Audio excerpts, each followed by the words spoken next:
Good morning, all my algebra friends. Today we are starting chapter 7. Mrs. Lee here, and we are discussing exponents and polynomials. We're going to get started in section 1. We're talking about zero and negative exponents. So if you remember, an exponent is a power or a number. We're going to multiply a number by itself a certain number of times. So today we're going to talk about zero and negative exponents. So what does that mean? So we're going to look at evaluating and simplifying expressions containing zero and integer exponents. So first we're going to talk about the property of zero exponent.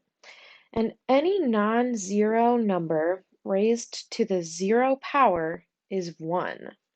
So what that means in numbers is, say we had 2 to the 0 power. So 2 with an exponent of 0.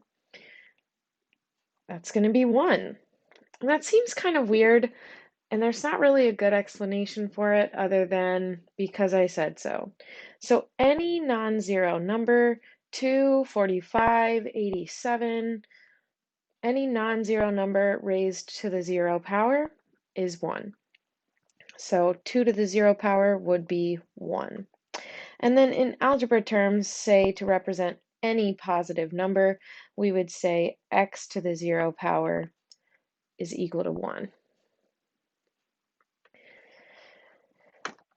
How about properties of negative exponents? So now we're going to talk about, okay, we have a number with a negative exponent.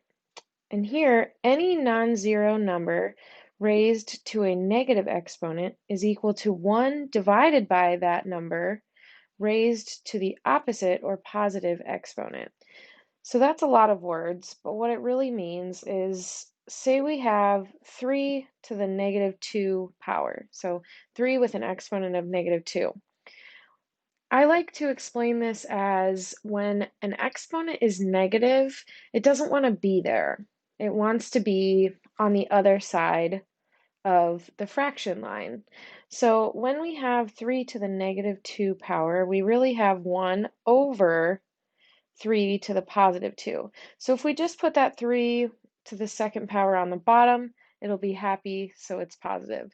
So if we have 3 to the negative 2, that's 1 over 3 to the positive 2 power, which would then simplify to 1 times 3, or 1 over 3 times 3, which is 9. So it'd be 1 over 9.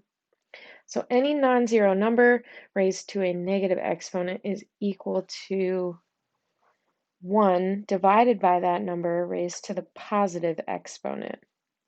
So negative exponents, they don't want to be there. They want to be on the opposite side of the fraction line. So in algebraic terms, for any value, we would have x to the negative 2, which would be equal to 1 over x to the positive 2. So let's try this with some examples. So here we're going to simplify zero and negative exponents. So we've got negative parentheses 2.57 to the 0 power. I'm going to zoom in here so we can see this a little bit better. So we're going to simplify this. So we have this negative sign out front, which stays out front. We have to get rid of these parentheses first. So we've got negative 2.57 to the 0 power. Well, 2.57 to the 0 power, anything to the 0 power is 1. So if we have negative 2.57 to the 0 power, this 0 power only goes with what's inside the parentheses, not what's outside on the other side. So we're going to end up with negative 1 because anything to the 0 power is 1. And then we have this negative hanging out in the front.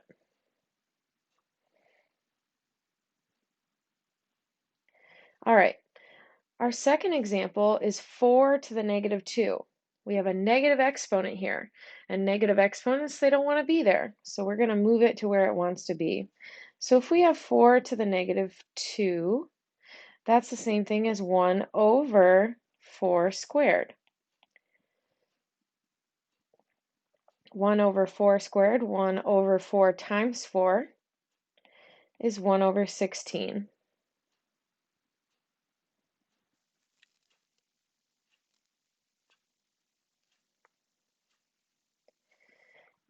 And a third example here, now we have the negative inside the parentheses. So we have negative 5 to the negative 2 power. So that negative 2 power tells us it doesn't want to be there. So we're going to move it to the denominator, 1 over negative 5 squared.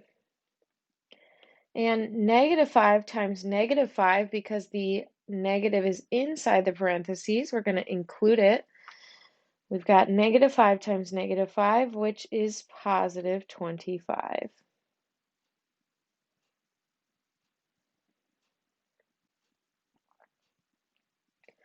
All right. And I'm going to leave these next 3 examples for you to try after the lesson. Let's take a look at a different style. So here we have more than one thing going on in our term. So here we have 3ab to the 0 power. So we're going to simplify this expression with 0 and negative exponents. So we're going to start with our first example.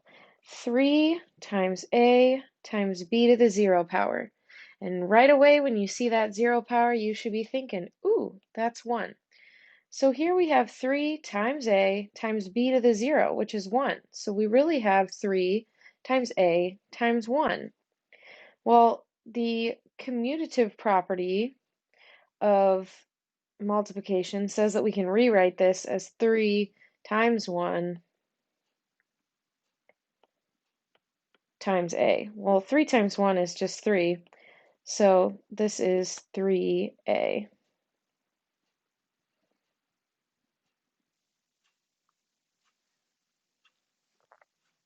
So we're just simplifying our expression by first simplifying exponents and then combining the two constants. Since everything's multiplied, we can rearrange it in whatever order we want. Now our second example, 5 times x to the negative 4. Well, the negative 4 only goes with the x. So 5 times x to the negative 4.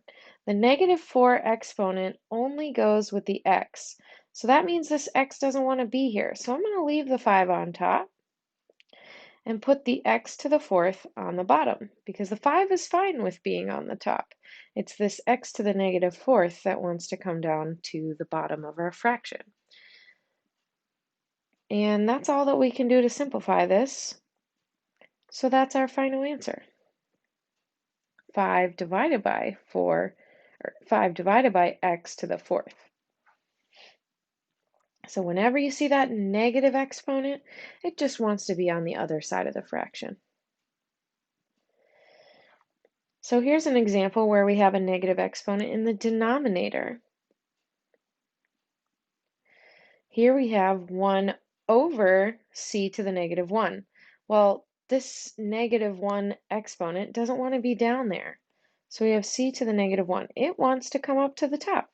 So we're going to let it. So we have 1 times c to the 1. Well, c to the 1 is just c. So we have 1 times c, which is just c. So all that mess, and we could have just written c. So again, remember that negative exponent wants to be on the other side of the fraction. So we move that c to the negative 1 up to the numerator, and we have 1 times c to the 1. C to the 1 is c. So we have 1c, which is c. And again, I'll leave the next 3 for you to try at the end of the lesson. So our last type of example that we're going to talk about today is evaluating with zero and negative exponents. So here they're going to give us a value for the variable, and we're going to plug it in and evaluate the expression. So we're going to start with, we've got r equals -3 and s equals 5. So if we have s to the -2 power, you have two choices. You can either simplify it first and then plug in the number, or plug in the number and simplify it afterwards. I think it's easier to simplify without the numbers because then I don't accidentally lose a negative sign or misplace my exponent. I just think it's better without the numbers. So we're going to start with s to the -2. And s to the -2, that -2 exponent tells us it wants to be in the denominator. So we're going to put 1 over s squared. And now that we have it simplified with all positive exponents, we have s squared on the bottom. So we're going to plug in 5 for s. So we have 1 over 5 squared, which is 1 over 25. And that is as far as I can simplify it. So 1 over 25 is our solution.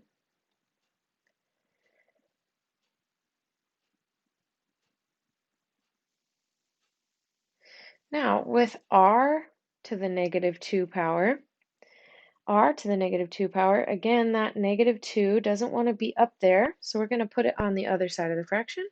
So we have 1 over r squared, and now we can plug in our numbers. So we have 1 over -3 squared. We want to make sure we get parentheses around that -3 because we're squaring r, and r is -3, so it's -3 times -3. And that's one reason I like to wait to plug in the number until I've got it simplified, so I don't lose that negative sign when I'm trying to simplify later. So here we have 1 over +9, because -3 squared, -3 times -3 is +9.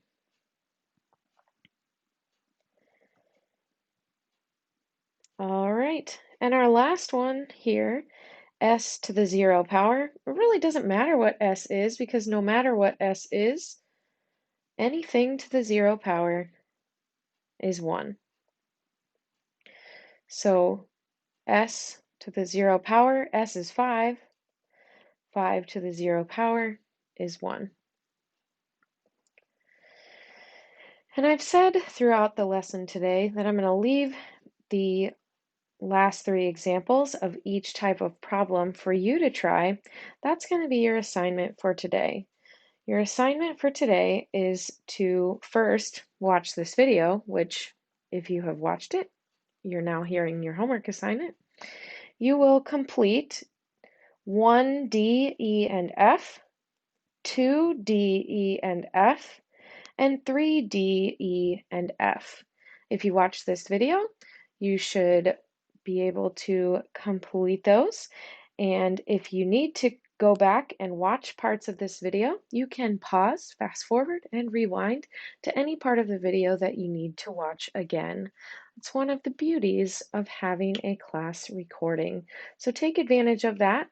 Complete again example 1, D, E, and F, example 2, D, E, and F, and example 3, D, E, and F. Show your work neatly and organized on a separate piece of paper and upload your document to Google Classroom's Dropbox for today's class assignment.